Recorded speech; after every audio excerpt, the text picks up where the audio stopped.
Adam Smith y la riqueza de las naciones. Presentada por Liberty Fund Incorporated. Filmada por Charles Barker Films.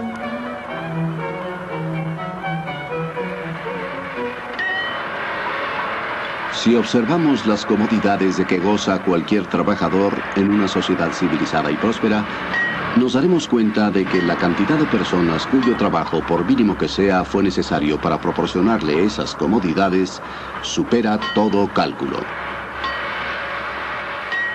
Por ejemplo, el abrigo con que se cubre el obrero es resultado del trabajo conjunto de un gran número de artesanos. El pastor, el esquilador de ovejas, el clasificador y el peinador de lana, el hilador, el tejedor, el batanero, el sastre y muchos otros tuvieron que conjuntar sus habilidades para convertir en realidad ese producto casero. Además, ¿cuántos comerciantes y transportistas intervinieron para llevar los materiales de algunos de esos trabajadores a otros que con frecuencia se encontraban en el otro extremo del país? ¿Cuánto comercio y en este caso cuánta navegación? ¿Cuántos astilleros, marineros, cordeleros intervinieron solo para reunir las diferentes sustancias que necesitó el tintorero y que posiblemente le llegaron de los rincones más apartados del mundo? Así, ¿cuán variada mano de obra se necesitó para producir las herramientas del más humilde de estos artesanos? En una sociedad bien gobernada, es la enorme multiplicación de lo que producen todas estas artes diferentes como resultado de la división del trabajo, lo que ocasiona ese bienestar universal que se extiende hasta los niveles más bajos de la población. Las palabras que acabamos de escuchar provienen de La riqueza de las naciones, libro escrito por Adam Smith y publicado en 1776, que se considera una de las obras más importantes jamás escritas. Adam Smith fue un crítico incisivo del pensamiento y las prácticas económicas que prevalecían en sus tiempos, un conjunto desordenado de ideas y acciones al que él llamó el sistema mercantilista. Los mercantilistas tendían a calificar la riqueza de una nación por el tamaño de sus reservas de oro y con la prosperidad de una clase privilegiada de comerciantes. Smith afirmaba que la riqueza de una nación no debía medirse por su oro, sino por los bienes y servicios reales que ponía a disposición de toda su población y no solo de unos cuantos. Los mercantilistas proponían que la riqueza de una nación se lograba mediante el control gubernamental de todos los aspectos del comercio, tanto nacional como con el extranjero. Smith arguía que la riqueza de una nación se lograba liberando lo más posible a los individuos de tales controles, es decir, aplicando lo que él dio en llamar el sistema de libertad natural. Según Smith, bajo ese sistema, los individuos estarían en libertad de participar en esas dos grandes actividades promotoras de la riqueza, la división del trabajo y la acumulación de bienes o de capital, como lo llamamos hoy en día. Cuando un hombre cuenta con bienes suficientes para vivir durante meses o años, por naturaleza se esforzará por extraer un ingreso de la mayor parte de ellos, reservándose solo lo necesario para cubrir sus necesidades inmediatas, en tanto empiezan a llegarle los réditos esperados. Esa parte de la que espera recibir ingresos se llama su capital. La persona que invierte sus bienes para crear trabajo, por fuerza espera emplearlos de manera que le produzcan la mayor cantidad posible de lo que sea. En consecuencia, se esforzará por realizar la distribución más apropiada del trabajo entre sus obreros y en dotarlos con la mejor maquinaria que pueda inventar o comprar. Sin embargo, para Smith, todas estas actividades no eran un fin en sí mismas. El consumo es el único fin y el propósito fundamental de toda producción, y el interés del productor debe centrarse en cuidar solo aquello que sea necesario para satisfacer al consumidor. Para atender los intereses de los consumidores, ¿debe permitirse a los individuos realizar sus actividades con libertad y en paz? ¿O la mano aparente del legislador, se llame rey o parlamento, debe coartarlos y guiarlos? Este era el tema fundamental de la política económica en 1776 y aún sigue siéndolo hoy en día. ¿Quién fue este hombre cuya influencia aún perdura después de 2 siglos? Adam Smith nació aquí, en Kirkcaldy, en la costa oriental de Escocia, el 5 de junio de 1723. En aquel entonces era una población de unos 1.500 habitantes. En la actualidad tiene 50.000. La casa de Smith ya no existe, pero una placa recuerda su ubicación. Una parte de sus jardines subsiste y en su época llegaban hasta la playa. El padre de Smith murió unos meses antes de que él naciera. La educación del niño recayó en su madre, hija de un terrateniente escocés de apellido Douglas. Aquí en el castillo de Strathendry, cuna de su familia, el joven Smith pasaba sus vacaciones. A los 14 años ingresó a la Universidad de Glasgow, reconocida por la excelencia de su enseñanza. Estudió filosofía moral con el famoso Francis Hutcheson, quien le inculcó su amor por la libertad, la razón y la libertad de expresión. 3 años más tarde, en 1740, Smith fue a la Universidad de Oxford, al colegio Balliol. Sus siguientes 6 años de estudio se vieron sujetos a una fuerte dosis de frustración. En Oxford, el amor por los estudios había degenerado. En comparación con Glasgow, aquí la educación era indiferente. En Glasgow se pagaba a los maestros según sus esfuerzos, no así en Oxford. En Oxford, solo por voluntad propia, alguien puede poner en peligro su salud por exceso de estudio, dado que aquí solo se nos exige acudir 2 veces al día a orar y 2 veces a la semana a clases. Por lo general, la disciplina de los colegios y las universidades está pensada no para provecho de los estudiantes, sino para beneficio, o mejor dicho, comodidad de los maestros. No importa si estos cumplen o no con su deber, en todo caso los estudiantes tienen la obligación de comportarse como si ellos lo cumplieran con la mayor diligencia y capacidad. Smith reaccionó pasando la mayor parte de su tiempo en la biblioteca del colegio educándose solo. En cuanto obtuvo su título, Smith regresó con gran gusto a Kirkcaldy, donde prosiguió sus estudios en casa, alternándolos con largas caminatas de meditación por la playa. Empero, su originalidad y sus conocimientos pronto le fueron reconocidos, y por ello le fue conferida la Cátedra de Lógica en la Universidad de Glasgow. Un año más tarde pasó a ocupar la Cátedra de Filosofía Moral. A mediados del siglo XVIII, Glasgow era una ciudad floreciente con cerca de 25.000 habitantes. Su prosperidad se debía a su cuasi monopolio de la importación del tabaco proveniente de las colonias de América. En sus paseos por la ciudad, Smith se interesaba vivamente por su prosperidad general. Era un agudo observador de los negocios y de los negociantes. Uno de sus mejores amigos era el magnate tabacalero y naviero John Glassford. Pero no por ello Smith fue un defensor de los comerciantes. De hecho, Smith fue uno de sus críticos más severos. Estaba perfectamente consciente del interés de estos señores por obtener favores monopólicos por parte del gobierno. Toda propuesta de una nueva ley para reglamentar el comercio que provenga de este grupo debe recibirse con gran cautela y solo debe aprobarse tras largos y profundos análisis, poniendo en ello el cuidado más escrupuloso y desconfiado. Proviene de un grupo de personas cuyos intereses nunca son exactamente iguales a los del público. En muchos aspectos, la ventaja exclusiva que un monopolio ofrece a un grupo exclusivo de personas resulta perjudicial para los intereses del país. En las universidades escocesas de la época, economía política y filosofía moral se enseñaban conjuntamente. La obra que trajo fama inicialmente a Adam Smith fue sobre ética y no sobre economía, la teoría de los sentimientos morales. En ella, Smith argumentaba que al hombre no solo lo motiva el egoísmo, sino también algo que parece ser lo opuesto, un sentimiento en favor de los demás que Smith definió como simpatía. Por mucho que se pretenda calificar de egoísta al hombre, es evidente que en su naturaleza existen ciertos principios que lo llevan a preocuparse por los demás y que hacen que el bienestar ajeno le sea necesario, aunque lo único que obtenga de ello solo sea el gusto de observarlo. La psicología de Smith consideraba que el hombre estaba sujeto a la interacción entre 2 tendencias complejas y complementarias, egoísmo y generosidad. El libro surgió de sus clases en la universidad y fue sumamente bien recibido. Uno de sus alumnos, James Boswell, comentó: Los sentimientos del señor Smith son notablemente profundos y bellos. Su carácter es en verdad amable. Nada tiene de esa rigidez y pedantería que con suma frecuencia exhiben los catedráticos. En 1763, Smith, que estaba por cumplir 40 años, fue contratado por el ilustre Charles Townshend, quien admiraba profundamente la teoría de los sentimientos morales, como tutor de su hijastro Henry, tercer duque de Buccleuch. Ambos deberían pasar 3 años recorriendo toda Europa. Smith recibiría 300 libras anuales más sus gastos y además 300 libras de renta anual para el resto de su vida. Smith se benefició muchísimo con este largo viaje, en especial por sus relaciones con los economistas franceses.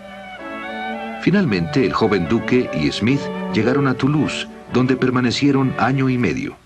Allí, Smith empezó a sentirse sumamente inquieto. La vida que llevaba en Glasgow ahora me parece agradable y disipada en comparación con la que llevo aquí. He comenzado a escribir un libro para pasar el tiempo. Este libro iba a ser La riqueza de las naciones, cuya gestación duraría 13 años.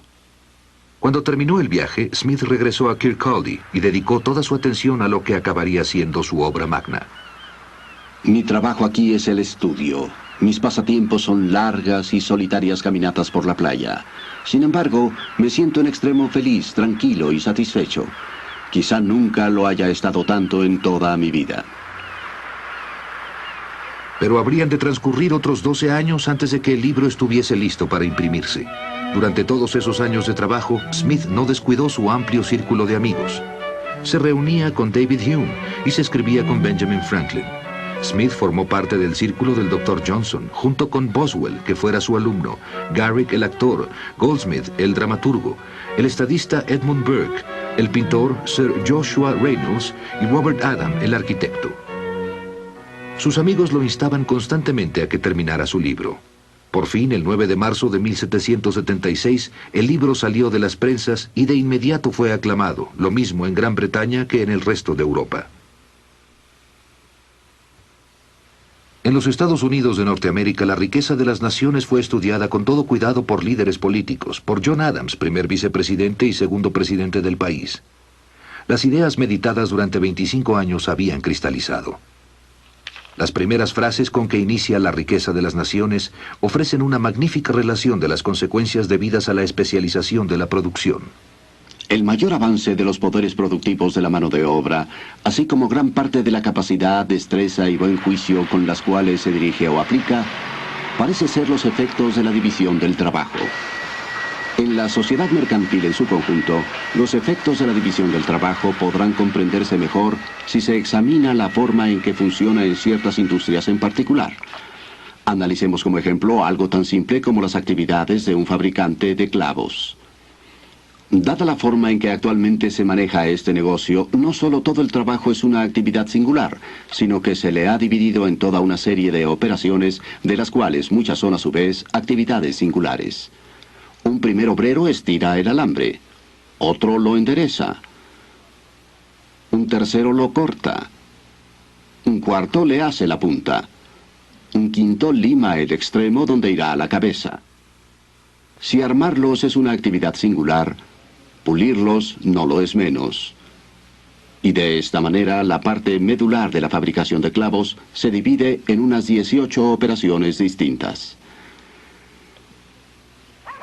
Esta división del trabajo no tuvo su origen en la genialidad de algún ser humano que previó y se propuso alcanzar el bienestar general al que se da lugar. Es la consecuencia necesaria, si bien muy lenta y gradual, de cierta inclinación de la naturaleza humana que no pretende tales beneficios. La propensión a trocar, permutar e intercambiar una cosa por otra.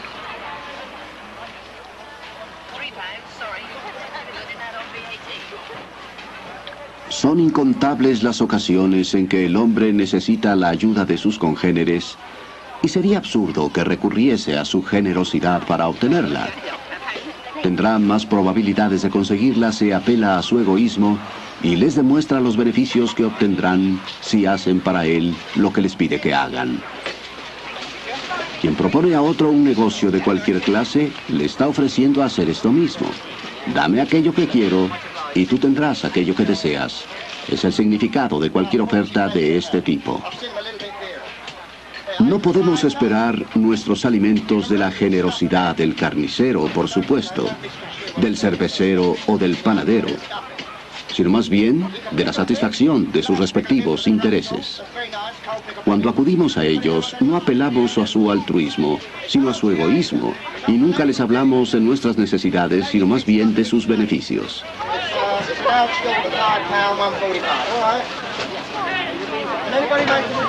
Todo individuo no cesa de buscar la inversión más rentable para el capital con que cuenta, y lo que tiene en mente es su propio beneficio y no el de la sociedad.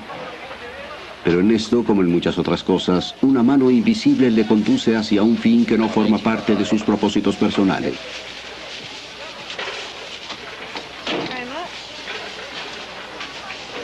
Al perseguir su propio interés, con frecuencia promueve el de la sociedad, quizá con más eficacia que si se lo propusiese intencionalmente. Nunca he sabido que quienes se dedican a comerciar en favor del bien común logren buenos resultados. Smith arguye que en el sistema de libertad natural, el interés personal de cada individuo funcionando a través de la división del trabajo y la acumulación de capital genera beneficios para toda la sociedad. También argumenta que el libre mercado es, de hecho, un mecanismo ingenioso que se regula a sí mismo mediante las acciones recíprocas de la oferta y la demanda. Cuando el precio de cualquier mercancía no es inferior ni superior a lo suficiente para pagar la renta de la tierra, los salarios de los trabajadores y las utilidades del capital invertido para obtenerla, prepararla y llevarla al mercado, de acuerdo con sus tasas naturales, dicha mercancía se venderá a lo que podría llamarse su precio natural, o por lo que realmente le cuesta a la persona que la lleva al mercado. Well, ain't no trouble. You sell them easy enough. These plums are terrific value now compared to other food. Well, you generally shift a few of those. There's Debbie Odors as well. They're a bit cheaper. £2 for 5s, £2.10 for 6s. All in lovely travelling hard condition. Some Marlow potatoes. Pots. Very, very short. Selling fast. What else, then? El precio real al que normalmente se vende una mercancía se conoce como su precio de mercado. Puede ser superior, inferior o el mismo que su precio natural. Cuando la cantidad de cualquier mercancía que se ofrece en el mercado es inferior a la demanda que genera, de inmediato dará origen a una competencia y el precio del mercado se elevará más o menos por encima del precio natural. Cuando la cantidad de cualquier mercancía que se ofrece en el mercado es superior a la demanda real, el precio del mercado caerá más o menos por debajo de su precio natural. Yeah, 420, 150, 163. Yeah, and they're green. They're fresh in and green, they will suit you. Por lo tanto, el precio natural es, como se ve, el precio central alrededor del cual gravitan continuamente los precios de todas las mercancías. El precio de monopolio es en cualquier circunstancia el más alto que puede cobrarse. Por el contrario, el precio natural o precio de libre mercado es el más bajo que puede pedirse. Smith consideraba que los monopolios eran ante todo concesiones especiales que el gobierno otorgaba a ciertas personas o grupos favorecidos, algo parecido a los privilegios exclusivos que se otorgaban a los gremios medievales. La pretensión de que los gremios son necesarios para la buena regulación del comercio no tiene ningún fundamento. Quien sepa cómo fabricar un producto en una forma adecuada puede realizarlo en los suburbios y después introducirlos en secreto a la ciudad lo mejor que pueda. Otro ejemplo sobresaliente era el sistema colonial británico, que funcionaba esencialmente en favor de los intereses particulares de ciertos comerciantes británicos.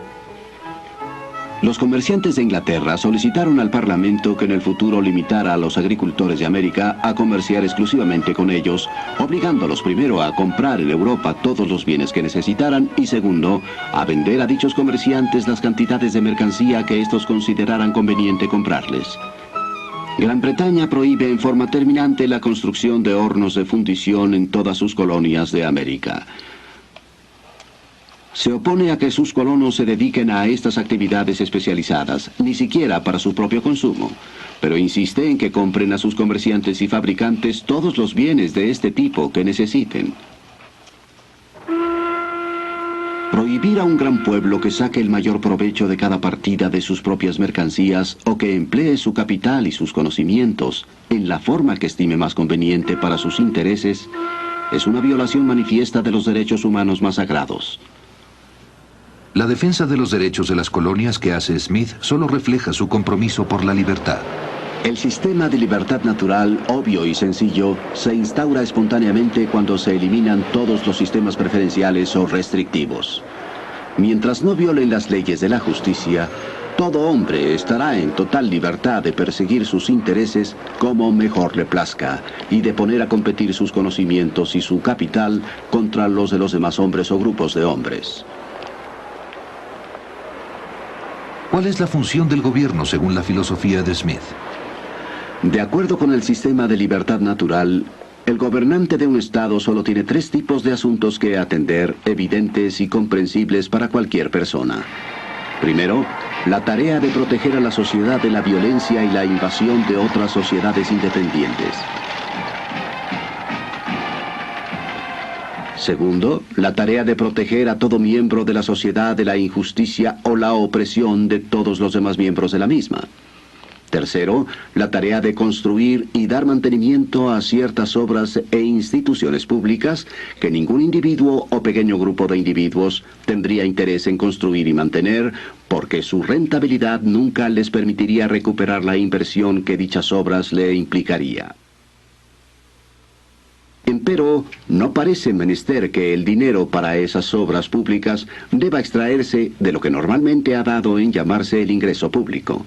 En casi todos los casos, una carretera, un puente, un canal navegable puede construirse y mantenerse con una pequeña cuota que se cobre a los vehículos o las embarcaciones que lo utilicen. En consecuencia, Adam Smith recomienda un mínimo de funciones para el gobierno y advierte el peligro de los gobiernos demasiado ambiciosos.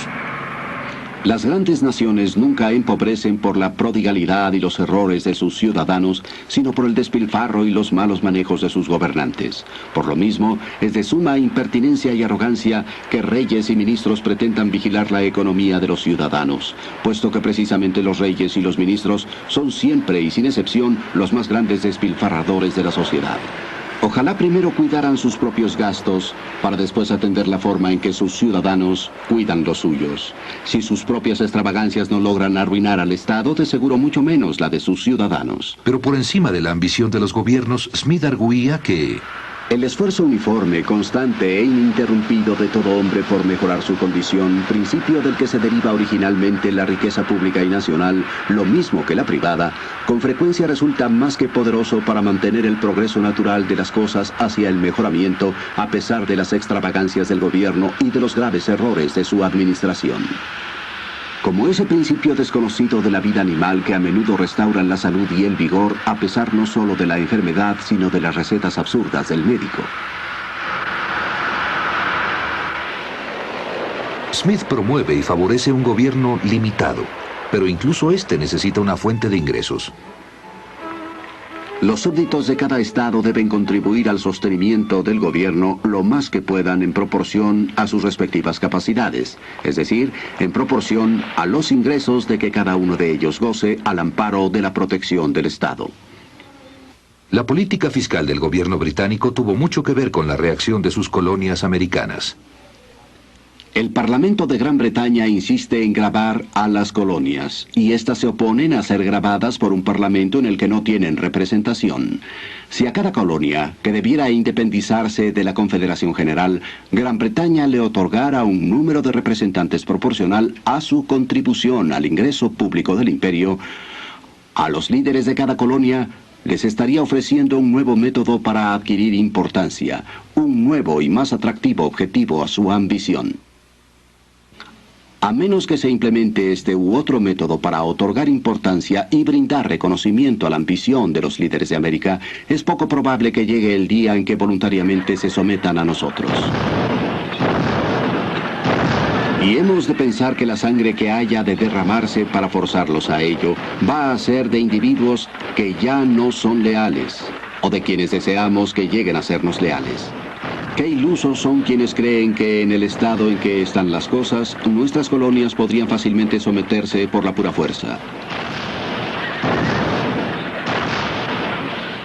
Las personas que actualmente manejan las resoluciones de lo que han dado en llamar su Congreso Continental, en estos momentos se sienten a tal grado importantes que quizá ni siquiera los súbditos más encumbrados de Europa se sientan así. De tenderos, comerciantes y abogados han pasado a ser hombres de Estado y legisladores, y están dedicados a establecer una nueva forma de gobierno para un imperio extenso que se jactan habrá de convertirse, y que de hecho tiene todos los visos de lograrlo, uno de los más grandes y formidables que haya habido en el mundo.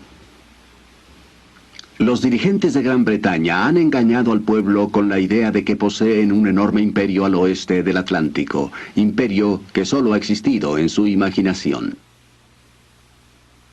Si el proyecto no puede concretarse, más vale abandonarlo. Si no se puede obligar a alguna de las provincias del Imperio Británico a que contribuya a la defensa de todo el imperio, para Gran Bretaña habrá llegado el momento de liberarse del gasto de defender a esas provincias en tiempo de guerra y de financiar parte de sus establecimientos civiles o militares en tiempo de paz.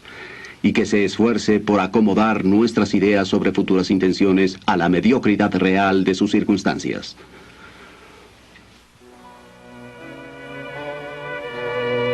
Adam Smith vivió sus últimos días en Edinburgh, en esta casa.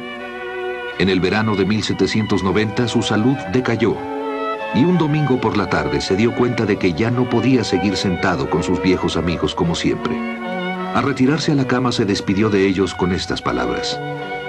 Caballeros, creo que debemos aplazar esta reunión para otro lugar.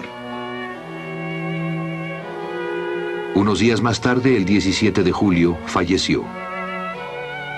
El mayor monumento conmemorativo de Adam Smith está en sus libros. Los temas relevantes sobre los que escribió en 1776 siguen siendo importantes e igualmente acuciantes para el mundo de hoy. El hombre orientado a los sistemas parece imaginar que puede acomodar a los diferentes miembros de una gran sociedad con la misma facilidad con la que una mano coloca las distintas piezas sobre el tablero de ajedrez. No toma en cuenta que las piezas no tienen otro principio de movimiento que el que la mano ejerce sobre ellas. Pero en el gran tablero de ajedrez de la sociedad humana, cada una de las piezas posee un principio de movimiento propio que en nada se parece al que el legislador quiere ejercer sobre ellas.